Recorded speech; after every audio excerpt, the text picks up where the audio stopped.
Welcome to part two on our segment related to early Christian art. In this, subunit, we're going to be looking at Christian architecture. So what you're looking at is a diagram of the Basilica-plan and the central plan church types that early Christian churches were modeled after.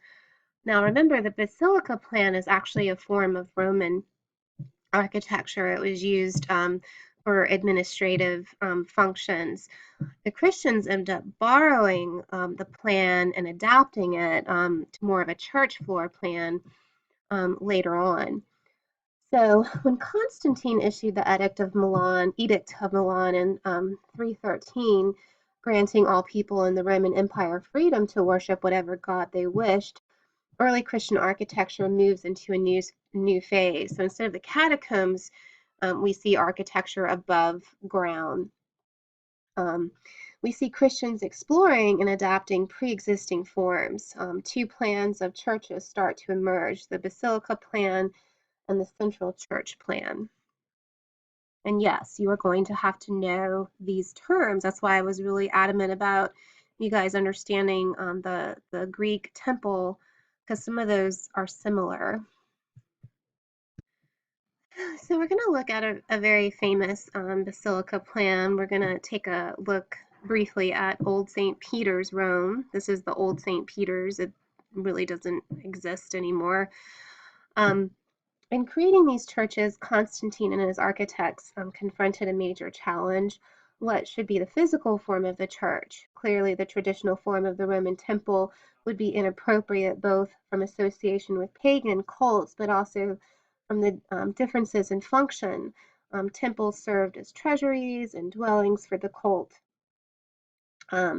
Sacrifices occurred on outdoor altars with the temple as a backdrop. This meant that Roman temple architecture was largely an architecture of the exterior. Since Christianity was a mystery religion that demanded initiation to participate in religious practices, Christian architects put greater emphasis on the interior. The Christian churches needed large interior spaces to house the growing congregations and to mark the clear separation of the faithful from the unfaithful. At the same time, the new Christian churches needed to be visually meaningful. The buildings needed to convey the new authority of Christianity. These factors were instrumental in this formulation during the Constantinian period of an architectural form that would become the core of Christian architecture to our own time, the Christian basilica. So why did Christians adopt a basilica floor plan for their churches? For one, the space could hold a lot of people, and so this was an aspect of Christianity that required that kind of space. Also, adopting an imperial design sent a message that their religion had an imperial approval and credibility. The floor plan needed a longitudinal plan that led to an altar as sort of the main focus. So we have some new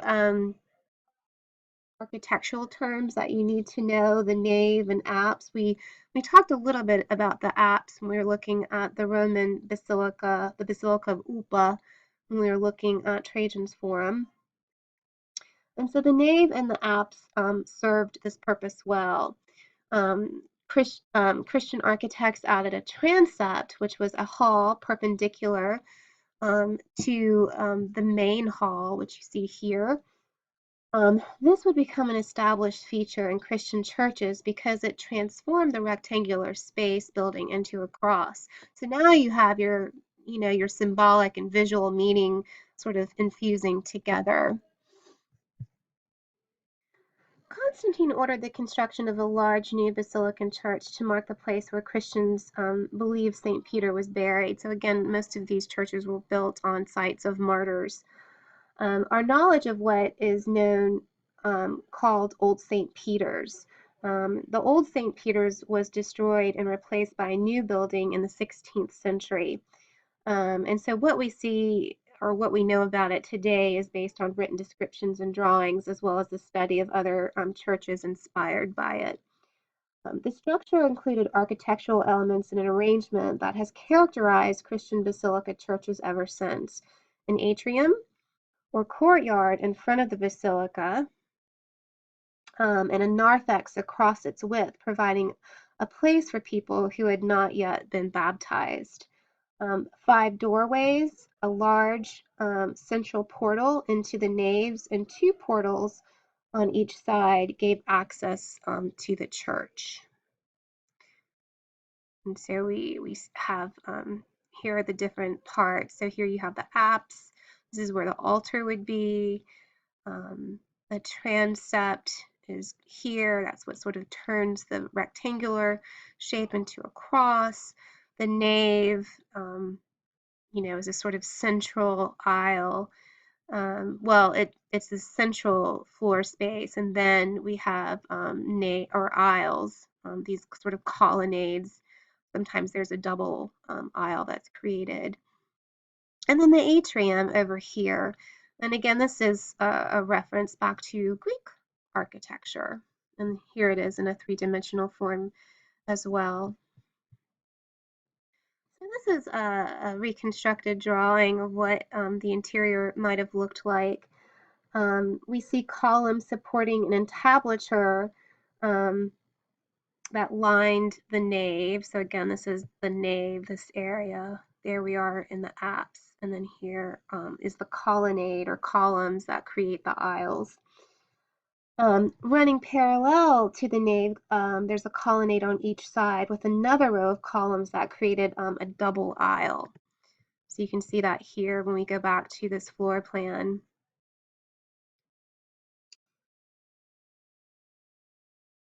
The columns support round arches. So remember this round arch. Again, this is a reference to Roman architecture rather than an entablature. The roofs of both nave and aisle were supported by a wooden rafter.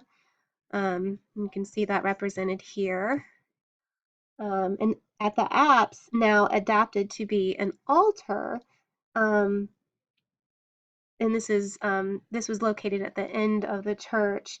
And nave architects added the transept going across. This is a perpendicular hall crossing in front of the apse. This area provided additional space for a large number of clergy serving the church, and it also accommodated pilgrims visiting the tomb of St. Peter's. The structure held up to 14,000 worshipers, so it's pretty large structure.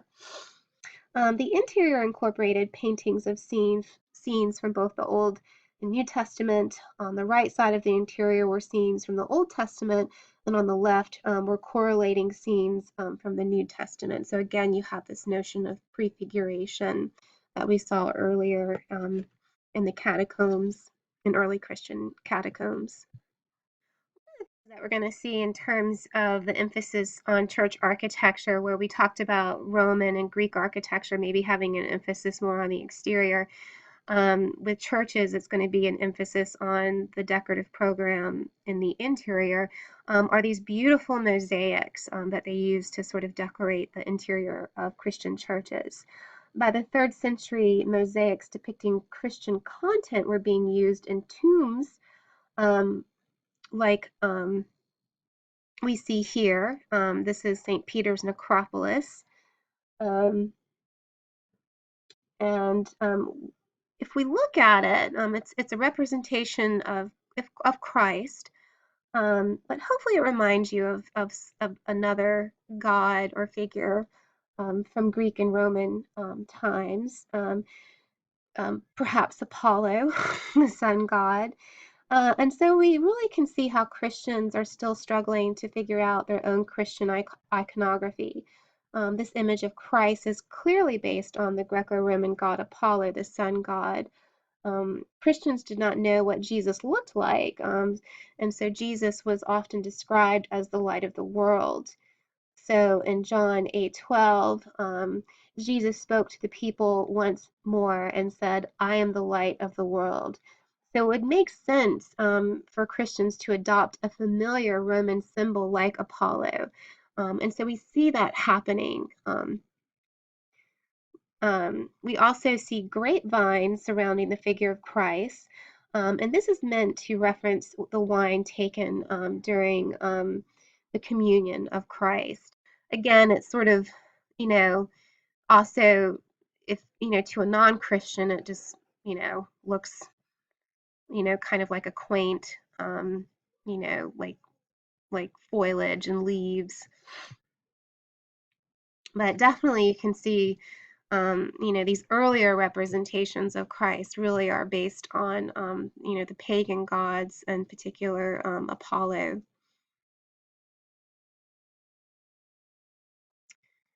Um, so here, this is a Greek red figure vase, and I really do think now that you can see the image of Christ is clearly based on the Greco-Roman god Apollo. And so I really do. I think I love studying about Christian art because I didn't understand or realize that a lot of the iconography grew from that tradition. So it's interesting to see, especially when we continue, how it really morphs and changes. So we're going to go back and look at a church. This is a Basilica-plan. This is called Santa Sabina, and this is located in Rome. It was built between 422 and 432. The Church of Santa Sabina looks very much like a Roman basilica. The structure has a dominant central axis that leads from the entrance to the apse. So here's the nave, and then here's the apse. And this is where the site of the altar would be located. So again, a basilica is a type of building used by the ancient Romans for diverse functions, including it included a site for law courts, and um, and so this is the category of building that Constantine's architects adapted to serve as the basis for new churches. The original Constantinian buildings um, are now known only in plan, but an examination of a still um, existent early 5th century Roman basilica, the Church of Santa Sabina, helps us to understand the essential characteristics of these early Christian basilicas. Here's the interior. The central space is known as the nave and is flanked on either side by side aisles. The architecture is relatively simple with a wooden truss roof. The wall of the nave is broken by a clerestory of windows that provide direct lighting in the nave. So the wall does not contain the traditional classical orders articulated by columns and entablatures that would have been present in a Roman basilica. The walls are plain. They're plain now, but they were originally decorated with mosaics, similar to the one that I just showed you. And then the columns that you do see that are creating these aisles were actually recycled columns. So remember that term spolia.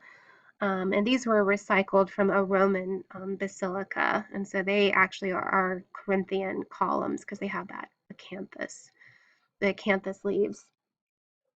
This interior would have had a dramatically different effect than the classical building, as exemplified by the interior of the Pantheon constructed in the 2nd century by the Emperor Hadrian. So here is a sort of slice of the Parthenon. I'm sorry, the Pantheon, the Roman uh, temple with the rotunda. Let me go back. Um, The wall in the classical buildings were broken up into different levels by horizontals and entablatures. So you can kind of see that here in this little thumbnail. The columns and pilasters form verticals that tie together the different levels. Although this decor does not physically support the load of the building, the effect is to visualize the weight of the building.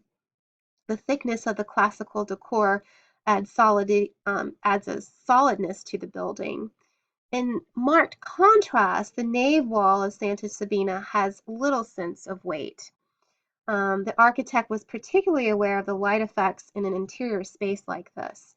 The glass tile on the mosaics would create a shimmering effect, and the walls would appear to float.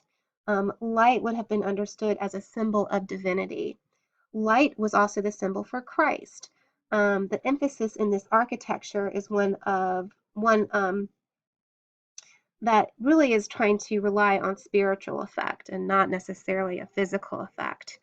So I think, you can sort of compare and contrast these two interiors, where, the emphasis is on form and sort of the construction and solidness of the building, where this is supposed to sort of look light and sort of dematerialized and, um, very different.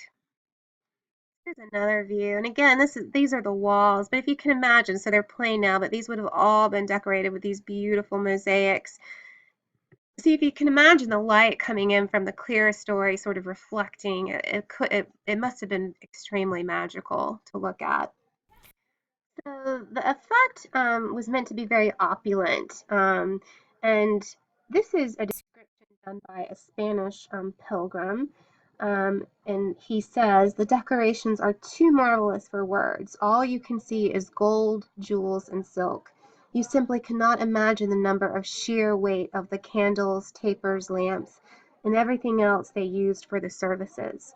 They are beyond description, and so is the magnificent building itself. It was built by Constantine and was decorated with gold, mosaic, and precious marble, as much as his empire could provide. So, I mean, it still looks extremely, I think, opulent. So if you can imagine the addition of, you know, the candlelight, or, and then again the mosaics and other paraphernalia involved, it would have been quite amazing. And again, you also have to think of this from the perspective of a medieval person. I mean, we as modern, postmodern human beings are, we've seen it. We've been exposed to a lot of images and interiors and buildings, magnificent buildings, and so you have to think of it from that perspective. That a space like this was new and different and unique and had never really been seen before. So here is a floor plan of Santa Sabina. So hopefully you can make it out. Here's the nave, here's the aisle, here's the apse. And I'll probably have us do some sort of floor plan or elevation to help us remember the parts. But again, you are expected, in addition to knowing the interior and exterior of churches or architecture, you're also sometimes expected to know the floor plan and be able to recognize the building through that. All right, so we're going to look at this map again, and we're going to refer back to the end of the Roman Empire and the civil unrest and economic decline that really started to take its toll and really kind of led to uh, this idea of Christianity becoming more predominant throughout Europe. There were continued barbarian attacks, and Theodosius, who was the last emperor to rule over both the eastern and western halves of the Roman Empire, moved the capital to Ravenna. So here we are. And again, just to remind you of that sort of system, that tetrarch system, where they divided the empire in half and then they divided it between 4 different rulers. So several events from the 4th to 6th century marked the transitional period during which the Roman Empire's east and west divided. Again, just as a reminder, in 285, the Emperor Diocletian partitioned the Roman Empire's administration into eastern and western halves. And this is really important because then we see this is how we get the two different distinctions of, of Byzantine art. So what happens in art in the West evolves in a completely different way than art in the East. And so in our next segment, we're going to be looking at the art of the Byzantine culture. In 324 and 330, Constantine um, transferred the main capital from Rome to Byzantium, which was a Greek town later known as Constantinople, the city of Constantine. And so that's where we get the name Byzantine from. Under Theodosius I, Christianity becomes the empire's official state religion. After his death, Theodosius' young sons, Arcadius and Honorius, inherited the east and west halves respectively, and the Roman Empire was never again reunited. When the Roman Empire splits in half, the west becomes destabilized because of all the sort of barbarian groups that are invading, and they sort of again with mixing um, with the Christians and the pagans really come away with a very unique Christian art, and then in the East again is much more stable, and this will become the Byzantine Empire, and it's affected a lot by a lot of Islamic influences as well. You'll see that. And so artistic traditions will begin to develop separately in the East and the West. So we're going to look at a central plan church. This is called the Galla Placida. This is located in Ravenna. Galla Placida was the daughter of the Roman Emperor Theodosius I, who ruled in the eastern part of the Roman Empire in the capital city of Constantinople. She was also the half-sister of the Emperor Honorius, who ruled from the west and moved the western capital city from Rome to Ravenna. In a political ploy, her father marries her off to the king of the Visigoths. So this is one of those migratory tribes, these barbarian tribes that was causing a lot of the destabilization in the western part of the Roman Empire. She eventually remarries and has a son, so she wasn't really happy about being used as a pawn. When her brother Honorius dies, she becomes interim ruler until her son comes of age. She was considered a popular and very charismatic ruler and was a very powerful ruler and commissioned many buildings like this mausoleum church that you're looking at now. Art historians originally thought she was buried here, but now think she was actually buried in Rome. So from the outside, the structure seems quite small and is made out of reused ancient Roman brick. So again, this term spolia, this reuse or recycling of monuments into more recent structures. And one of the things you'll notice too with a lot of these churches, and you saw it with Santa Sabina as well, is that the idea of the body, that the church should be plain and simple and not too fancy on the outside, but when you go inside, which to them the interior of the church represented the soul, the exterior of the church sort of represented our physical appearance, and that's where the real beauty lies. And so they really went all out for decorating the interior of these spaces. Um, in early Christian architecture, Christians start to construct and conceptualize buildings in a symbolic way. We definitely saw that with St. Peter's. Again, that use of the cross as a floor plan. It's also known as a cruciform.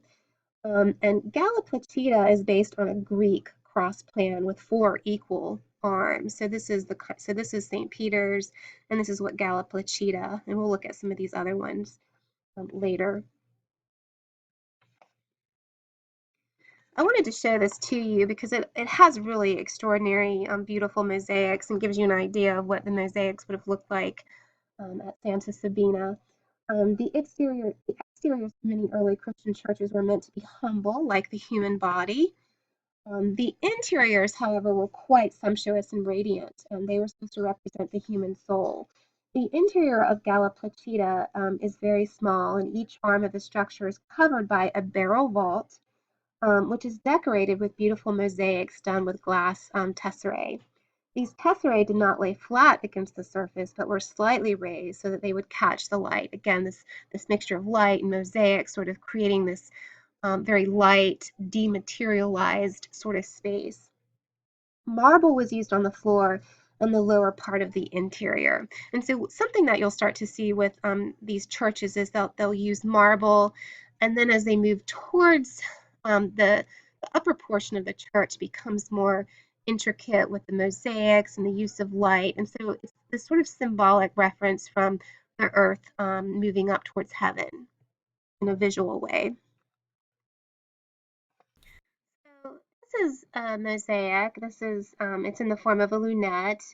And I'm showing this to you because again, it's an image of Christ as the Good Shepherd, and I wanted to sort of show how this image of Christ is starting to evolve. Um, so the way that this is placed, it's placed over the door, so that the entry door, so that viewers do not see it until they turn to leave. And here we see Christ is depicted as the Good Shepherd, and again, looking very Roman. He is depicted sitting in a landscape surrounded by sheep, and he twists his body in a very natural way. Um, so body gesture suggests observation from nature and reflecting how the body moves. So that there are some classical features, but it also incorporates simple and stylized reduction of shapes in the figure, placing it in a more medieval period. The image is very symmetrical with Christ in the middle and three sheep on either side of him. The imagery of Jesus as the Good Shepherd comes from the Gospel of John, where Christ leads his flock of the unfaithful, the faithful, and takes care of them. Normally, Christ is depicted older with a beard, but here he still seems younger and again is beardless. This image is also very different than the images from the catacomb. In this example, the earlier ones that we looked at the beginning of part one. So in this example, Christ actually looks a little bit more regal and imperial. He looks a little bit fancier than a regular shepherd. Um, and so this is sort of suggesting a new model of Jesus as an emperor. So we're going to see this transition of Christ from the shepherd into a much different figure. And it's really interesting to see that evolution. All right, so I'm going to stop here. In our next subunit, we're going to be looking at the art of the Byzantine culture. So stay tuned.